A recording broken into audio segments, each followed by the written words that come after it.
Behind my house in Llanelli, Wales, is a very large and very old tree. I never gave it much thought, a commonplace thing, a gnarled old tree by a churchyard. But lately, I found myself paying more attention to trees. The tree in question is a yew. It stands on a mound several metres above the road, roots tightly gathered below the soil, bunched muscles under skin. On the opposite bank is another smaller yew with bright red berries. She's a female. The larger one, without fruits, is a male. They are a handsome, imposing pair, but try as I might, I can't find anyone who knows how old these ancient lovers are, nor how they got here. Dating yew trees is notoriously hard. This is partly because there's no upper age limit.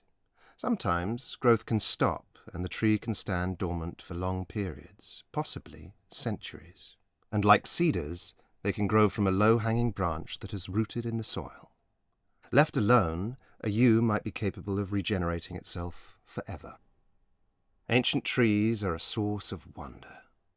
Refugees from another era with a life cycle so much longer than human timescales. Their distribution and range is a result of incredibly long planetary cycles of geology, climate, and evolution. But trees no longer offer comfort, but warning. Once upon a time, these hills on the border between England and Wales were covered in trees. All that's left now is a patchy ecosystem, hawthorn, scrub and bracken mixed with broadleaves. Before the trees, however, before there was any covering on the rock at all, there was ice. The last ice age ended 10,000 years ago, mere seconds on the planetary clock.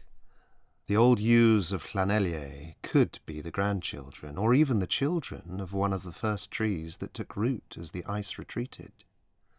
This is the process of the tree line at work. For a couple of millennia, climatic conditions have remained remarkably constant. But over longer timescales, tiny changes in global temperature have meant that the tree line has been moving. The ice has come and gone many times. And each time, nature has begun again, slowly recolonizing the land scoured of soil. And thus, as the ice moved north, the tree line slowly followed. The northern hemisphere has been forested and deforested over and over.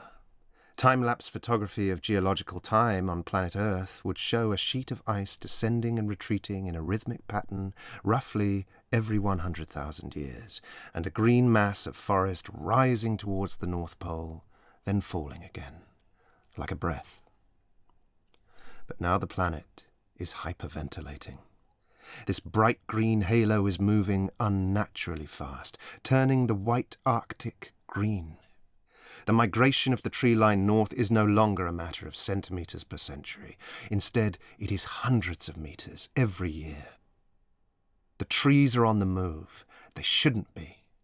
And this sinister fact has enormous consequences for all life on Earth. I can't remember when I first heard about trees on the march, but the image stayed with me. I learned much about the role the northern forest plays in regulating the Earth's present climate. More than the Amazon rainforest, the northern boreal is truly the lung of the world. I decided to visit every tree in its native territory. Scots pine in Scotland, birch in Scandinavia, larch in Siberia, poplar in Canada, and rowan in Greenland. To see how these species were faring in response to warming, and what their stories might mean for the other inhabitants of the forest, including us.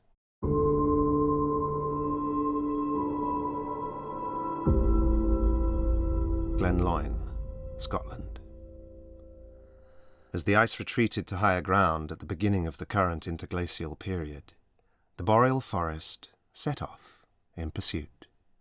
Plants that had not been seen on the island of Britain for thousands of years began, gradually, to return.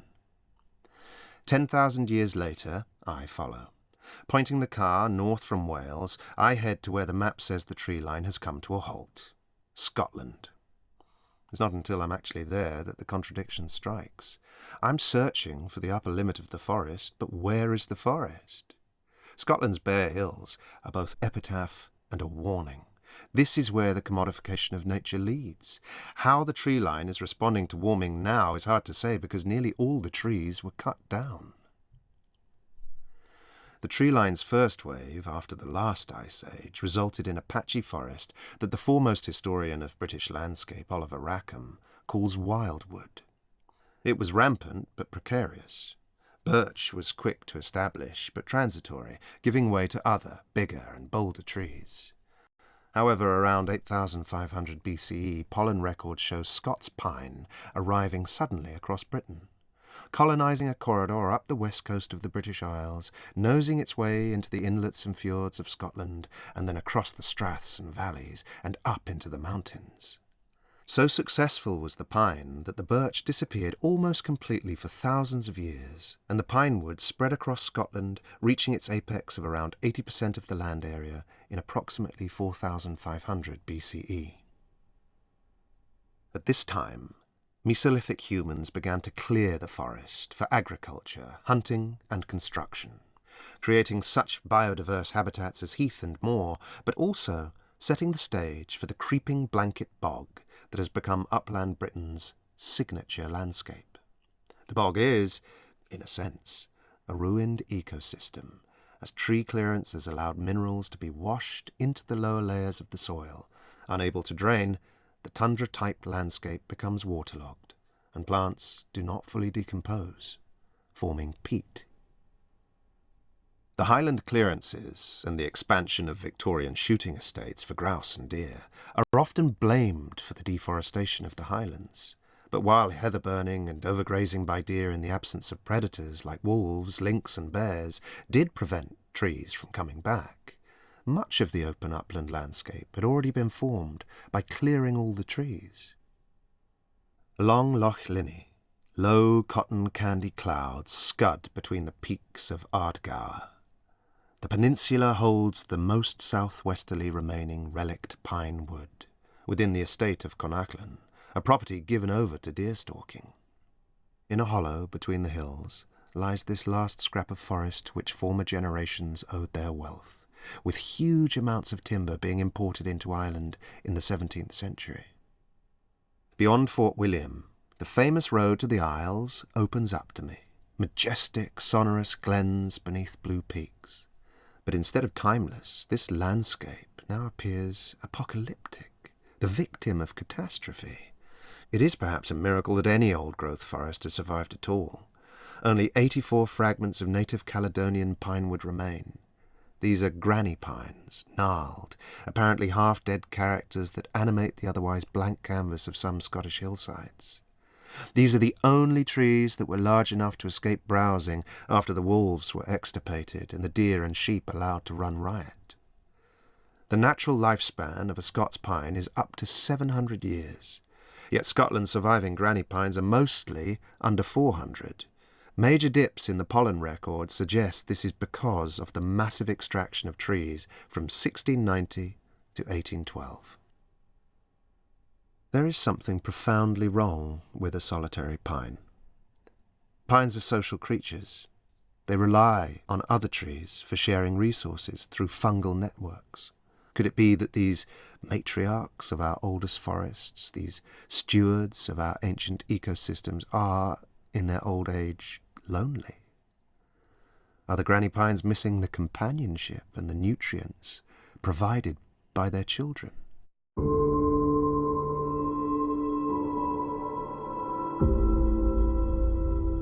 Deer are woodland creatures, essential to the healthy functioning of a pine wood, but if they stay too long or become too many, they can wreak havoc. There are very few places in Scotland deer cannot reach. The islands in Loch Maree are one of them. They've been continuously wooded for nearly 8,000 years, only inhabited by the occasional mystic or monk.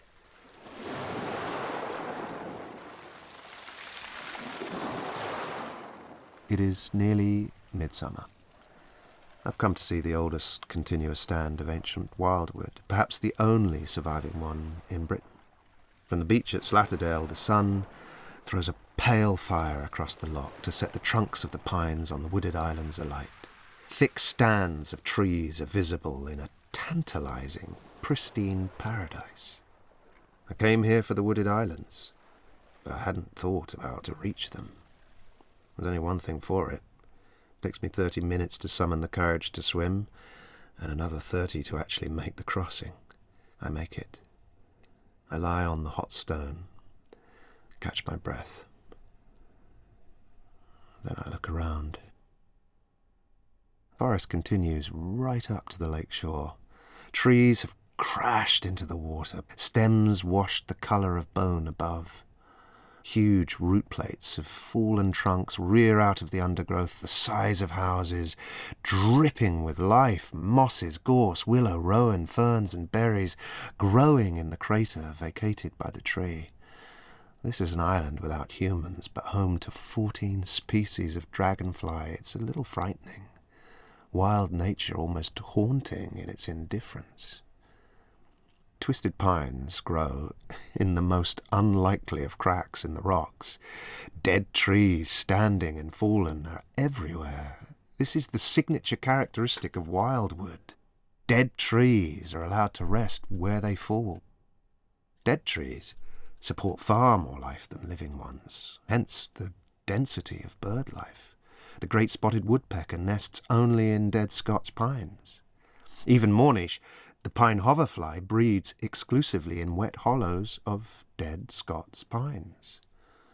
No wonder it's almost extinct in Scotland.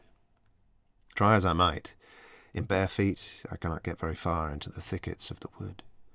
The pines are jostling for every inch of space. I wade back into the loch and tread water facing the island. The amber liquid slides around my limbs and into my mouth. It tastes sweet. The trees have filtered it. So why, I wonder, have the sea trout and the salmon stopped returning to Loch Maree for the last 3 years? Has the water become too warm? As I return to the shore, the last of the sun paints a stripe across the canopy, receding in golden splashes behind me, and a cuckoo sounds in the forest. It does not inspire rejoicing. Instead I hear a plea. Look. Endangered species all around in a lake that has lost its fish. Climate breakdown demands that we keep looking at our surroundings afresh.